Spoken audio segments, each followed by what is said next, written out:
The iPhone 16e is here.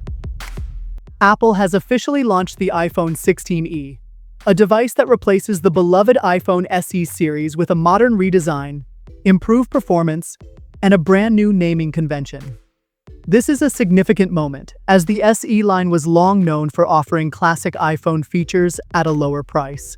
But with the iPhone 16e, Apple is signaling a major shift.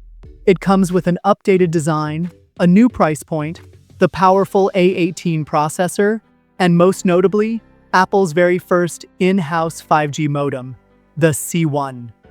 So what does this all mean for iPhone fans?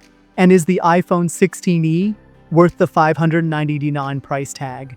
Let's break it all down in this detailed first impressions video. One of the first changes that stands out is the name. Instead of another iteration of the iPhone SE, Apple has decided to call this the iPhone 16e. Why does this matter? Well, the SE branding had always been associated with budget-friendly iPhones featuring older designs. By shifting to 16e, Apple is aligning this phone with its flagship lineup, making it feel like a true part of the iPhone 16 family. This change also suggests Apple may now update the E model more frequently instead of the inconsistent multi-year gaps we saw with SE models. Now let's talk about the price.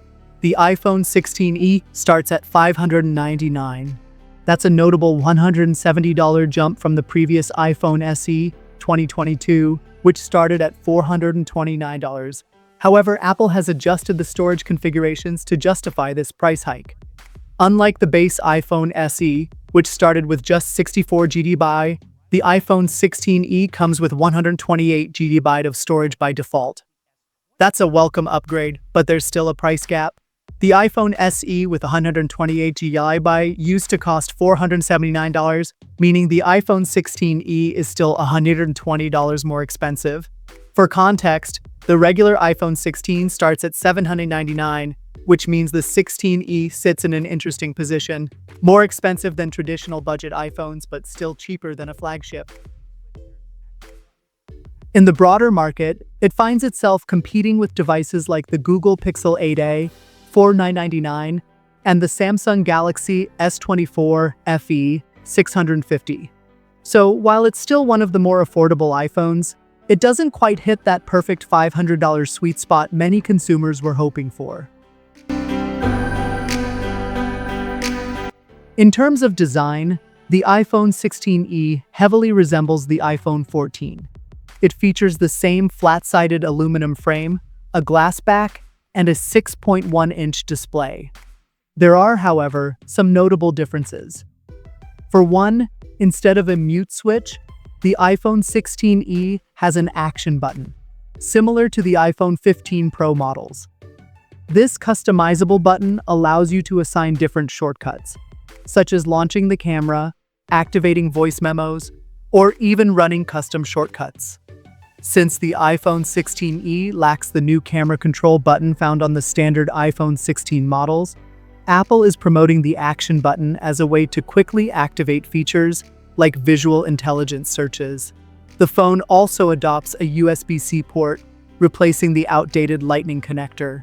This is a welcome change, as it brings the iPhone 16e in line with the rest of Apple's ecosystem and improves compatibility with third-party accessories. Unfortunately, color options are quite limited.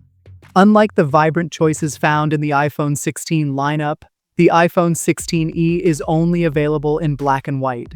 It's a rather odd decision, as Apple usually offers at least one fun color for its more affordable models. The iPhone 16e features a 6.1-inch display, which means Apple no longer sells a truly small iPhone. If you love the compact form factor of the previous SE models, this might be disappointing. Another drawback is the display refresh rate. While many budget Android phones have moved to at least 90 Hz refresh rates, Apple has stuck with a standard 60 Hz panel. This means scrolling and animations won't feel as smooth as on competing devices. Given that even mid-range phones now come with high refresh rates, this decision feels like a missed opportunity. One of the biggest surprises with the iPhone 16e is its processor.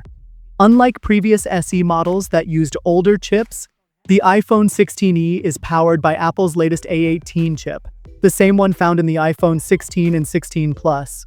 This is a huge deal because it means the 16e is capable of running Apple Intelligence, Apple's new suite of AI-driven features. Having the same processor as the flagship models ensures excellent long-term performance and software support. It also makes the iPhone 16e one of the most affordable ways to access Apple's new AI capabilities.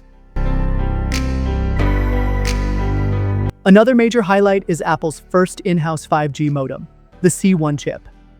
Apple has long relied on Qualcomm modems for cellular connectivity, but with the 16e, Apple is taking a big step toward independence.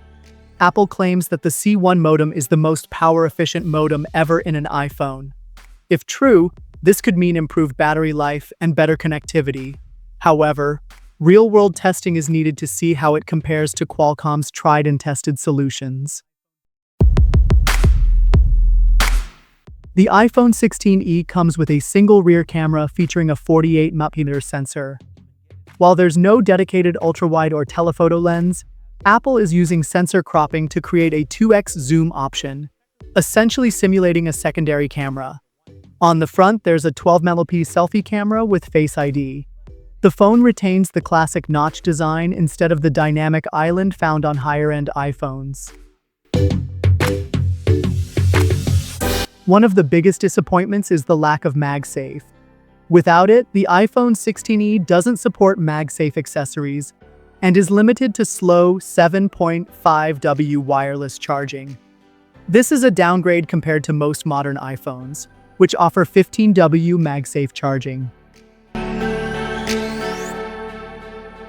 The iPhone 16e is an interesting device.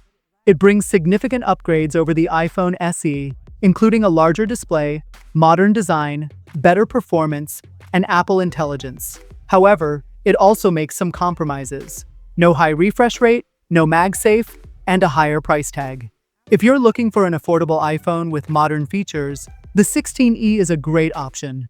However, if you're on a budget or prefer a compact phone, it may not be the best choice. The iPhone 16e is available for pre-order on February 21st and will go on sale on February 28th. Let me know in the comments. What do you think about Apple's latest affordable iPhone? And if you enjoyed this video, don't forget to hit the like button and subscribe for more in-depth tech reviews.